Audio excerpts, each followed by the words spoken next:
नमस्कार, संसद टीवी में आपका स्वागत है। मैं हूं मोहम्मद फातेह टीपू। आज मैं आपके साथ एक ऐसे विषय के साथ जुड़ा हूं जो न सिर्फ वर्तमान की ज़रूरत है बल्कि भविष्य की चेतना के लिए भी अहम है। मैं बात कर रहा हूं भारत में होने वाले एक खास आयोजन 28वां Commonwealth speakers and presiding officers conference की। ये एक ऐसा मंच है जिसकी शुरुआत 1969 में कनाडा की संसद से हुई थी और जिसका एक ही मकसद है, संसदीय लोकतंत्र को मजबूत करना। हर 2 साल में राष्ट्रमंडल का कोई एक देश इसकी मेज़बानी करता है और इस बार दुनिया की नज़र भारत पर है, क्योंकि भारत इस मेज़बानी के लिए दिल खोल कर तैयार है। भारत दुनिया का सबसे बड़ा लोकतंत्र है।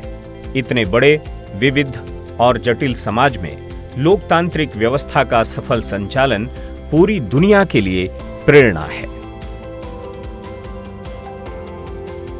भारत की संसद दिखाती है कि विकासशील देश भी लोकतांत्रिक मूल्यों, बहस, असहमति, स्वतंत्र अभिव्यक्ति के साथ आगे बढ़ सकते हैं। भारतीय संसद में लिए गए निर्णय विदेश नीति, जलवायु परिवर्तन, वैश्विक शांति और आर्थिक सहयोग जैसे मुद्दों पर दुनिया को प्रभावित करते हैं। भारत का लोकतंत्र और हमारी संसद एक आदर्श उदाहरण है सबके लिए। भारत की लोकतांत्रिक व्यवस्था को सब करीब से देखना और समझना चाहते हैं। भारत की संसद बदलाव का जरिया बनी, विविधता में एकता की मिसाल बनी, जटिल से जटिल मसलों पर रुख अड़ियल नहीं रहा, बल्कि भारत की संसद ने आदर्श स्थिति पेश की। समय के साथ हमारी संसद ने बदलाव देखे, उनको अपनाया, उनके साथ आगे बढ़ी। भारत में कृषि, फिनटेक, आर्टिफिशियल इंटेलिजेंस, रिसर्च और इनोवेशन जैसे क्षेत्रों में बड़े बदलाव हो रहे हैं। ऐसे दौर में डिजिटल प्लेटफॉर्म और सोशल मीडिया के असर को नजरअंदाज नहीं किया जा सकता। सोशल मीडिया ने भारतीय लोकतंत्र को गहराई से प्रभावित किया है। आज सांसदों के लिए सोशल मीडिया एक ऐसा मजबूत जरिया बन गया है जिसके जरिए वे सीधे जनता से जुड़ सकते हैं। नई दिल्ली में होने वाले CSPOC के 28वें सम्मेलन में सोशल मीडिया की भूमिका पर खास जोर दिया जाएगा। ये वही भारत है जो 2047 तक विकसित राष्ट्र बनने का संकल्प लेकर तेजी से आगे बढ़ रहा है। यानी भारत अब सिर्फ सुनने वाला देश नहीं बल्कि दिशा देने वाला देश है। और शायद इसी वजह से इस बार इस सम्मेलन का एजेंडा भी बेहद अहम है। इसके केंद्र में है डिजिटल लोकतंत्र और सोशल मीडिया की ताकत। यहाँ ये सवाल भी लाजमी है कि क्या तकनीक लोकतंत्र को मजबूत कर रही है या लोकतंत्र को चुनौती दे रही है। दिल्ली में जुटे राष्ट्रमंडल देशों के अध्यक्ष और पीठासीन अधिकारी सिर्फ भाषण नहीं देंगे बल्कि ये तय करेंगे कि 21वीं सदी का लोकतंत्र किस दिशा में जाएगा। और याद रखिए, जब लोकतंत्र की बात होती है तो भारत सिर्फ हिस्सा नहीं होता बल्कि दुनिया के लिए मिसाल पेश करता है। सोशल मीडिया आज संवाद का सशक्त और सक्षम जरिया बनी है। आज सोशल मीडिया राय बनाती है, मुद्दे तय करती है और उनकी आवाज बनती है। जिनकी आवाज कभी अनसुनी रह जाती थी, आज सोशल मीडिया आम आदमी को मजबूत कर रही है। सोशल मीडिया ने नागरिकों की लोकतांत्रिक भागीदारी की तस्वीर ही बदल दी है। पहले जनता सिर्फ चुनाव के जरिए अपनी बात कह पाती थी, लेकिन अब ट्विटर, फेसबुक, इंस्टाग्राम, यूट्यूब और व्हाट्सएप जैसे प्लेटफॉर्म्स के जरिए नागरिक सीधे सांसदों से जुड़ रहे हैं, अपनी राय रख रहे हैं और नीतियों पर फीडबैक दे रहे हैं। डिजिटल संसद ऐप और माई गोव जैसे प्लेटफॉर्म्स ने संसदीय कामकाज को पहले से कहीं ज्यादा पारदर्शी बना दिया है। अब नागरिक संसद की बहसें देख सकते हैं, विधेयकों पर अपनी राय दे सकते हैं और सुझाव भी भेज सकते हैं। स्वच्छ भारत अभियान और फिट इंडिया मूवमेंट जैसे अभियानों में सोशल मीडिया ने लोगों की भागीदारी बढ़ाई, जिससे नीतियां ज्यादा जन केंद्रित बनी। खासतौर पर युवाओं और ग्रामीण इलाकों में इसका असर साफ दिखाई दिया। जहां पहले पहुंच सीमित थी, अब ई-पिटीशन और ऑनलाइन फीडबैक से आम नागरिक भी सीधा असर डाल पा रहे हैं। संसद ने अपने पुराने रिकॉर्ड और दस्तावेजों को डिजिटलाइज्ड कर दिया है। अब ये जानकारी वेबसाइट और सोशल मीडिया के जरिए आम लोगों के लिए उपलब्ध है। इससे नागरिकों को पुरानी बहसों, विधेयकों और संसदीय चर्चाओं को समझना आसान हुआ है। जहां तक चुनौतियों की बात है, भारत सोशल मीडिया से जुड़ी समस्याओं के समाधान के लिए संयुक्त राष्ट्र के मानवाधिकार आधारित और संतुलित प्रयासों का लगातार समर्थन करता रहा है और इस दिशा में महासभा के प्रस्तावों से असहमति भी जताई है। सोशल मीडिया के जिम्मेदार इस्तेमाल से संसद ने जनप्रतिनिधियों और जनता के बीच की दूरी काफी हद तक कम कर दी है।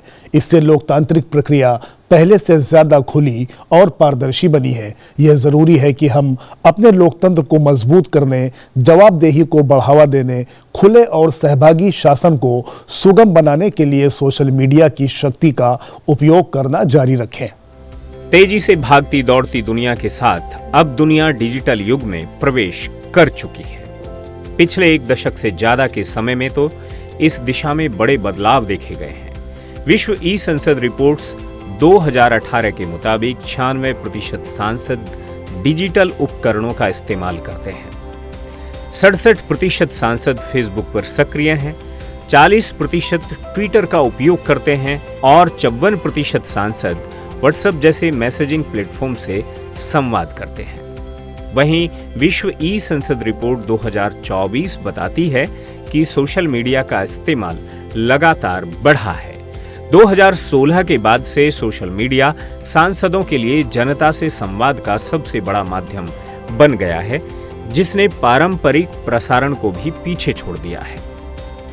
सोशल मीडिया सांसदों को जनता से रियल टाइम में जुड़ने का मौका देता है। वे अपने क्षेत्र की समस्याओं पर तुरंत जानकारी दे सकते हैं, नीतियों को सरल भाषा में समझा सकते हैं और लोगों की शिकायतें सीधे सुन सकते हैं। कई सांसद लाइव सेशन के जरिए जनता के सवालों का जवाब भी देते हैं, लेकिन इसी के साथ सोशल मीडिया की सबसे बड़ी चुनौती है फेक न्यूज और गलत सूचना, जो राजनीतिक ध्रुवीकरण और तनाव को बढ़ा सकती है। आंकड़ों के मुताबिक भारत में फैलने वाली फेक न्यूज में करीब 46% राजनीतिक होती है। आईटी नियम 2021 के तहत सोशल मीडिया प्लेटफॉर्म को गलत सूचना हटाने और ट्रांसपेरेंसी रिपोर्ट जारी करने की जिम्मेदारी दी गई है। वहीं digital personal data protection act 2023 नागरिकों के निजी डिजिटल डेटा की सुरक्षा सुनिश्चित करता है।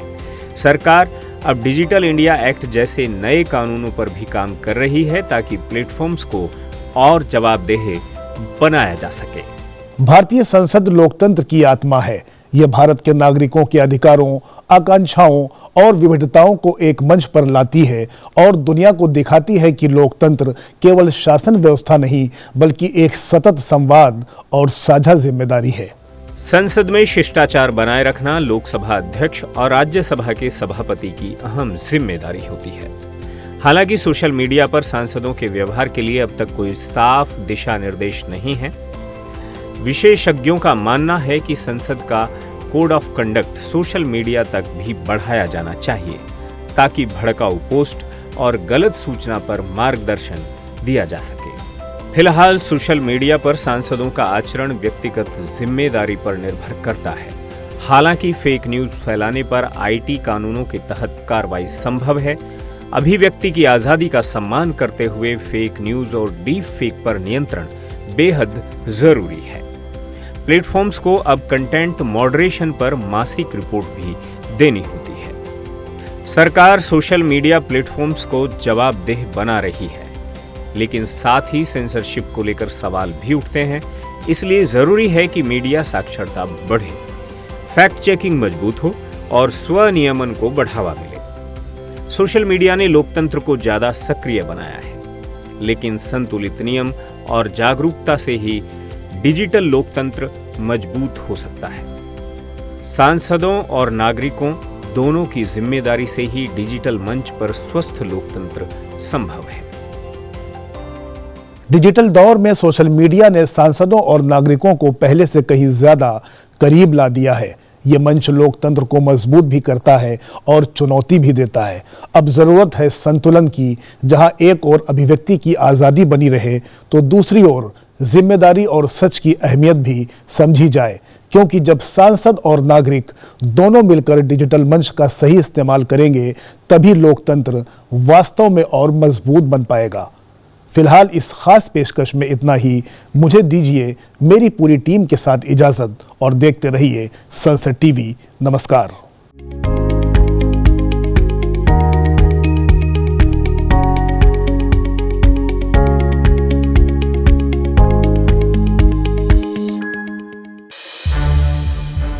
सनसेट टीवी के और भी प्रोग्राम्स देखने के लिए सब्सक्राइब करें हमारा यूट्यूब चैनल और हाँ, इन्हें लाइक और शेयर करना ना भूलें।